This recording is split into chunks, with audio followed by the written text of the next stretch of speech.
Bonjour, je suis Julien Lezès, lecteur d'âme et lecteur akashique, praticien énergéticien depuis 30 ans, fondateur de l'Akasha Academy. Bienvenue sur mes discussions podcast. Profitez de ces connaissances et laissez-moi vos commentaires. Alors, tu savais que seulement 13% de notre activité mentale est consciente ? Le reste, 87%, est géré par notre inconscient. C'est comme si on pilotait un avion en ne contrôlant qu'un seul levier. Ça veut dire qu'une grande partie de nos décisions et de nos actions se fait sans qu'on en soit vraiment conscient. Mais alors, comment ça fonctionne exactement ? Notre cerveau est comme une machine complexe divisée en 3 parties principales, le subconscient, le conscient et l'inconscient. Chacune joue un rôle spécifique dans notre réflexion et notre manière de vivre. Par exemple, le subconscient est souvent vu comme le moteur créatif, celui qui influence nos objectifs et nos émotions. Donc, si je comprends bien, le subconscient agit un peu comme un filtre ou un guide, mais il travaille en arrière-plan. Mais qu'en est-il du conscient ? C'est lui qui prend les décisions, non ? Exactement. Le conscient, c'est notre espace de création active. C'est là où on plante les graines, où on décide de ce qu'on veut accomplir. Mais ce qui est fascinant, c'est que ce n'est qu'une petite partie de notre fonctionnement global. Une fois que les graines sont plantées, c'est l'inconscient qui prend le relais pour les faire pousser. C'est une belle métaphore. Mais alors, pourquoi dit-on souvent qu'on n'utilise que 10% de notre cerveau ? Est-ce que c'est lié à cette division entre conscient et inconscient ? Oui et non. Cette idée des 10% est un mythe en partie. Ce qu'on veut dire, c'est que notre cerveau est tellement efficace qu'il automatise une grande partie de nos tâches. Par exemple, quand tu conduis une voiture, tu ne réfléchis pas consciemment à chaque mouvement. C'est ton inconscient qui gère ça. Ah, je vois. Donc, en gros, notre cerveau est comme un système d'exploitation qui fonctionne en arrière-plan pendant qu'on utilise les applications principales. Mais qu'en est-il des émotions dans tout ça ? Elles viennent du subconscient, non ? Oui, le subconscient est divisé en 2 aspects. Le côté froid qui concerne les décisions rationnelles et le côté chaud qui est lié aux émotions. Ce qui est intéressant, c'est que ces 2 aspects doivent être équilibrés pour qu'on puisse réfléchir efficacement. Et cet équilibre, est-ce qu'il a changé au fil du temps ? Parce que j'ai l'impression qu'aujourd'hui, on parle beaucoup plus des émotions qu'avant. Il y a quelques générations, les êtres humains des pays développés étaient très orientés vers le côté froid. Ils prenaient des décisions sans trop s'attarder sur leurs émotions. Aujourd'hui, nous sommes presque dans l'extrême inverse. On analyse tellement nos émotions qu'on hésite parfois à agir. Oui, c'est vrai.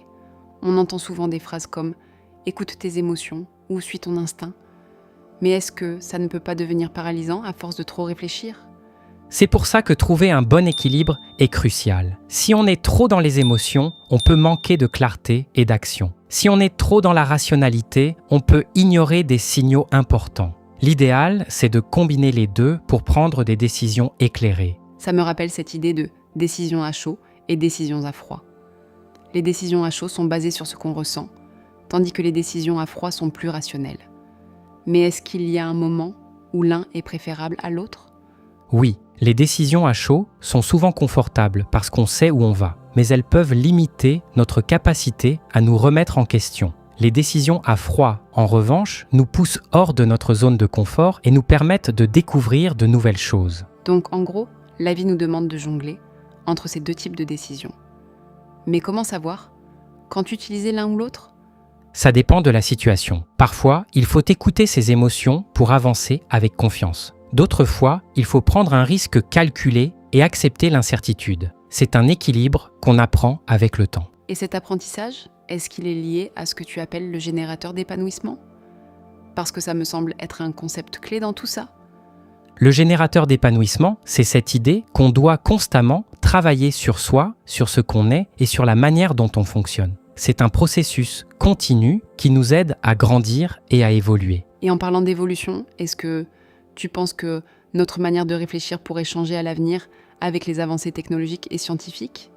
Oui, avec l'intelligence artificielle, par exemple, on commence à externaliser certaines parties de notre réflexion. Mais ça soulève aussi des questions sur ce que signifie être humain. Est-ce qu'on perd quelque chose en déléguant trop de tâches à des machines ? C'est une question importante. Mais en même temps, est-ce que ça ne pourrait pas nous libérer pour nous concentrer sur des aspects plus créatifs ou émotionnels de notre vie ? Oui, mais encore une fois, tout est une question d'équilibre. Si on s'appuie trop sur la technologie, on risque de perdre notre capacité à réfléchir par nous-mêmes. Mais si on l'utilise comme un outil, elle peut vraiment enrichir notre vie. Donc, en résumé, réfléchir, c'est un peu comme cultiver un jardin. On doit planter les bonnes graines, les arroser et laisser le temps faire son travail. Mais on doit aussi être prêt à arracher les mauvaises herbes et à essayer de nouvelles choses. Exactement. Et c'est ça qui rend la vie riche et motivante. On ne finit jamais vraiment d'apprendre, de grandir et de découvrir de nouvelles perspectives. Alors, à nos auditeurs, je dirais, prenez le temps de réfléchir à votre propre vie. Quels sont les choix que vous avez faits? Quels sont ceux que vous pourriez faire différemment? Et surtout, n'oubliez pas que réfléchir, c'est un outil. Utilisez-le pour vous comprendre, pour avancer et pour créer une vie qui vous ressemble. Merci pour cette discussion. Merci à toi. À bientôt. Si ce genre de sujet vous intéresse, je vous invite à rejoindre ma communauté privée, Le Refuge. Elle est totalement gratuite. Vous avez le lien dans la description.